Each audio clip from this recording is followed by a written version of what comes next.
Jésus s'adressait encore à la foule, voici sa mère et ses frères qui étaient dehors cherchèrent à lui parler.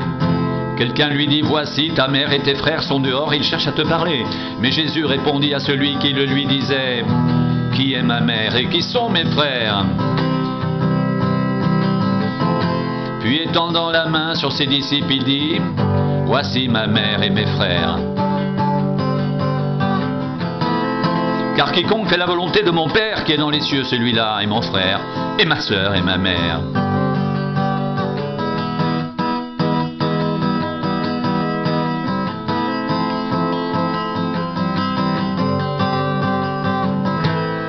Ce même jour, Jésus sortit de la maison et s'assit au bord de la mer.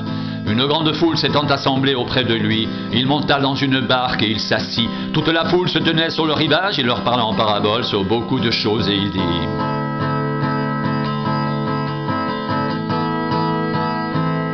un semeur sortit pour semer.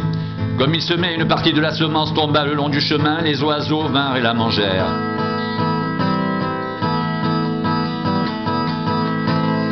Une autre partie tomba dans les endroits pierreux où elle n'avait pas beaucoup de terre.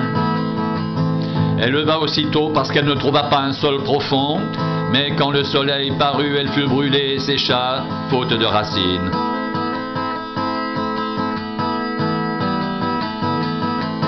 Une autre partie tomba parmi les épines montèrent et l'étouffèrent.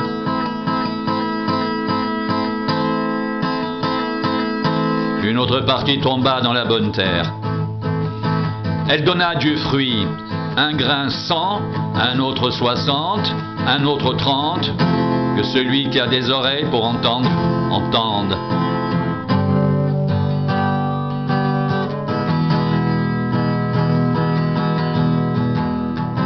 Les disciples s'approchèrent et lui dirent, « Pourquoi leur parles-tu en parabole ?» Jésus leur répondit, « Parce qu'il vous a été donné de connaître les mystères du royaume des cieux, et que cela ne leur a pas été donné, car on donnera à celui qui a, et il sera dans l'abondance. Mais à celui qui n'a pas, on ôtera même ce qu'il a. C'est pourquoi je leur parle en parabole, parce qu'en voyant, ils ne voient point, et qu'en entendant, ils n'entendent ni ne comprennent. Et pour eux s'accomplit cette prophétie d'Ésaïe. Vous entendrez de vos oreilles, et vous ne comprendrez point. Vous regarderez de vos yeux, et vous ne verrez point. Car le cœur de ce peuple est devenu insensible. Ils ont endurci leurs oreilles, et ils ont fermé leurs yeux,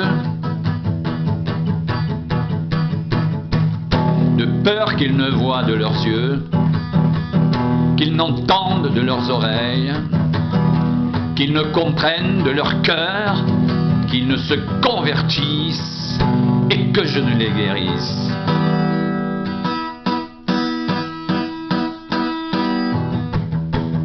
Mais heureux sont vos yeux parce qu'ils voient, et vos oreilles parce qu'elles entendent.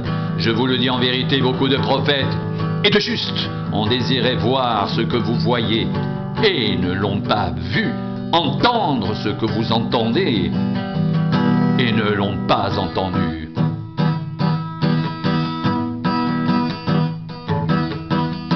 Vous donc écoutez ce que signifie la parabole du semeur. Lorsqu'un homme écoute la parole du royaume et ne la comprend pas, le malin vient et enlève ce qui a été semé dans son cœur. Cet homme est celui qui a reçu la semence le long du chemin. Celui qui a reçu la semence dans les endroits pierreux. C'est celui qui entend la parole et la reçoit aussitôt avec joie. Mais il n'a pas de racine en lui-même.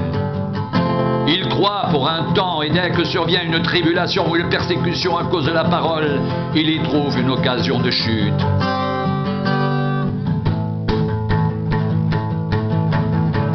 Celui qui a reçu la semence parmi les épines, c'est celui qui entend la parole, mais en qui les soucis du siècle et la séduction des richesses étouffent cette parole et la rendent infructueuse.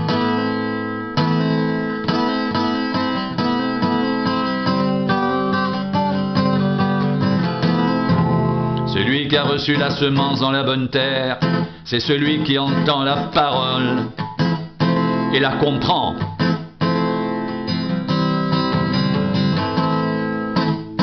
Il porte du fruit, et un grain en donne 100, un autre 60, un autre 30.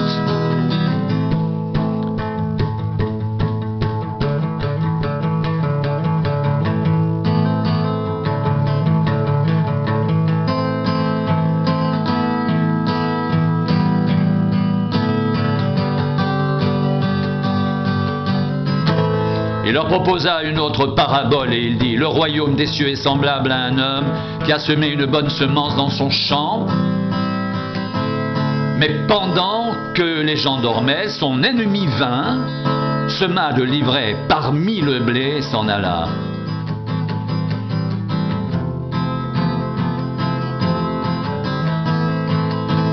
Lorsque l'herbe eut poussé et donné du fruit,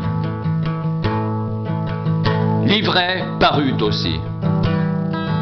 Les serviteurs du maître de la maison vinrent lui dire: Seigneur, n'as-tu pas semé une bonne semence dans ton champ? D'où vient donc qu'il y a de l'ivraie? Il leur répondit: c'est un ennemi qui a fait cela. Et les serviteurs lui dirent: veux-tu que nous allions l'arracher? Non, dit-il, de peur qu'en arrachant l'ivraie, vous ne déraciniez en même temps le blé.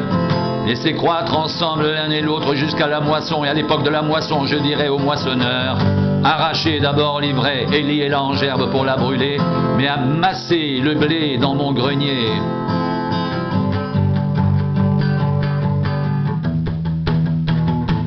Il leur proposa une autre parabole et il dit: le royaume des cieux est semblable à un grain de sénévé qu'un homme a pris et semé dans son champ. C'est la plus petite de toutes les semences, mais quand il a poussé, il est plus grand que les légumes et devient un arbre de sorte que les oiseaux du ciel viennent habiter dans ses branches. Il leur dit cette autre parabole: le royaume des cieux est semblable à du levain qu'une femme a pris et mis dans 3 mesures de farine jusqu'à ce que toute la pâte soit levée.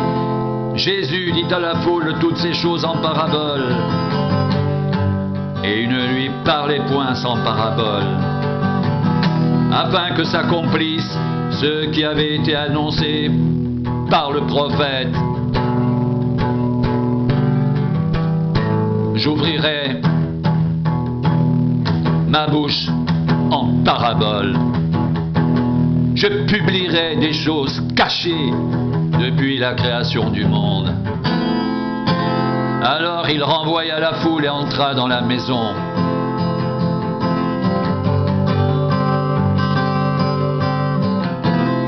Ses disciples s'approchèrent de lui et dirent: explique-nous la parabole de l'ivraie du champ. Il répondit: celui qui sème la bonne semence, c'est le Fils de l'homme. Le champ, c'est le monde. La bonne semence, ce sont les fils du royaume. L'ivraie, ce sont les fils du malin. L'ennemi qui l'a semé, c'est le diable. La moisson, c'est la fin du monde. Les moissonneurs, ce sont les anges.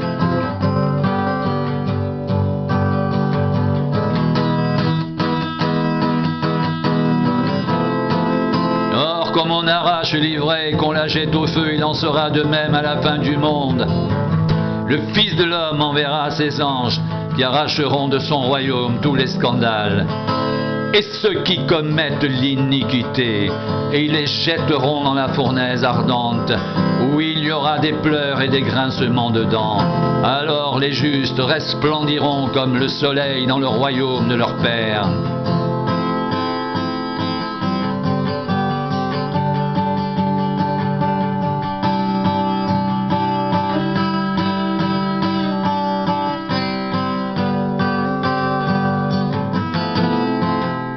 Que celui qui a des oreilles pour entendre, entende.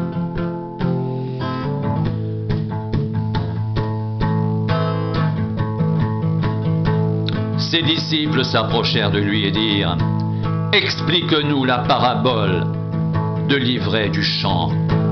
Il répondit: Celui qui sème la bonne semence, c'est le Fils de l'homme. Le champ, c'est le monde. La bonne semence, ce sont les fils du royaume. L'ivraie, ce sont les fils du malin. L'ennemi qui l'a semé, c'est le diable. La moisson, c'est la fin du monde. Les moissonneurs, ce sont les anges.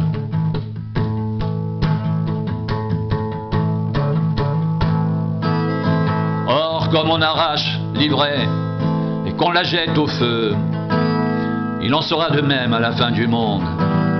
Le Fils de l'homme enverra ses anges qui arracheront de son royaume tous les scandales et ceux qui commettent l'iniquité, et ils les jetteront dans la fournaise ardente, où il y aura des pleurs et des grincements de dents.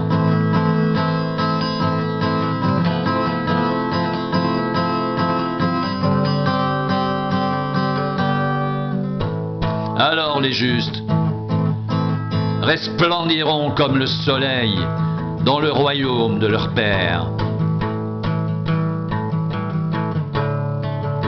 Que celui qui a des oreilles pour entendre, entende.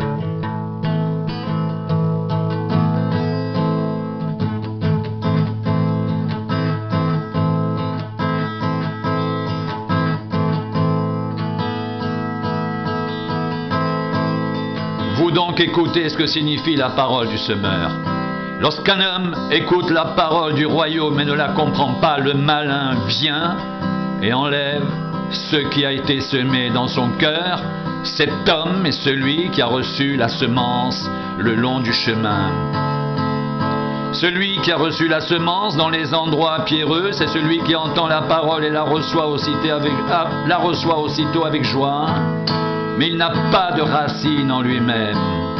Il croit pour un temps, et dès que survient une tribulation ou une persécution à cause de la parole, il y trouve une occasion de chute.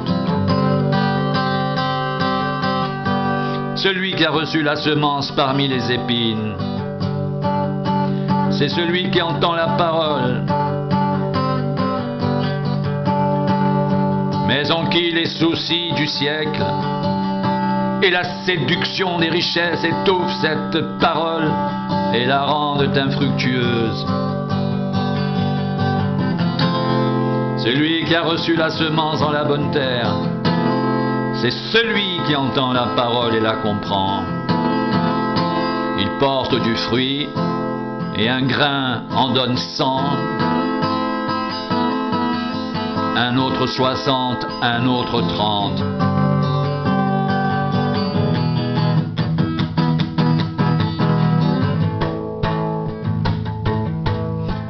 Le royaume des cieux est encore semblable à un trésor caché dans un champ. L'homme qui l'a trouvé le cache, et dans sa joie il va vendre tout ce qu'il a et achète ce champ.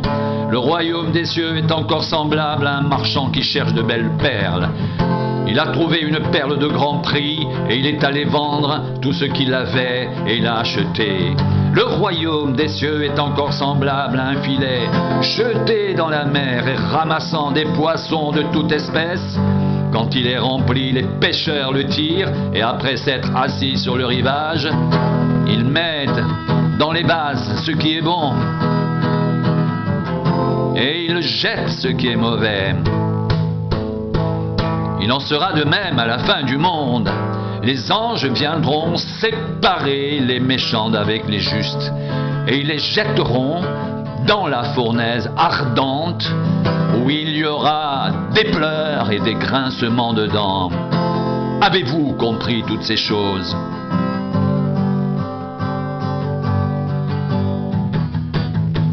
Il leur dit: c'est pourquoi tout scribe instruit de ceux qui regardent le royaume des cieux est semblable à un maître de maison qui tire de son trésor des choses nouvelles et des choses anciennes.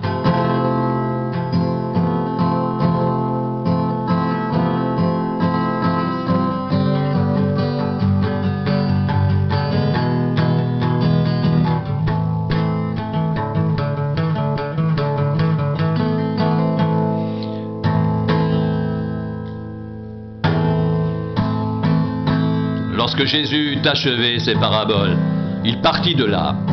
S'étendu dans sa patrie, il enseignait dans la synagogue de sorte que ceux qui l'entendirent étaient étonnés et disaient: d'où lui viennent cette sagesse et ces miracles? N'est-ce pas le fils du charpentier? N'est-ce pas Marie qui est sa mère?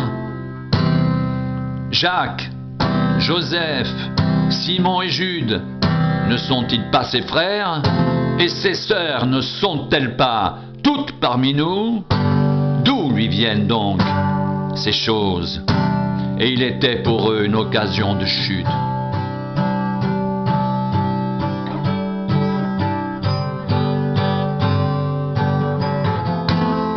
Mais Jésus leur dit: un prophète n'est méprisé que dans sa patrie et dans sa maison. Et il ne fit pas beaucoup de miracles dans ce lieu à cause de leur incrédulité.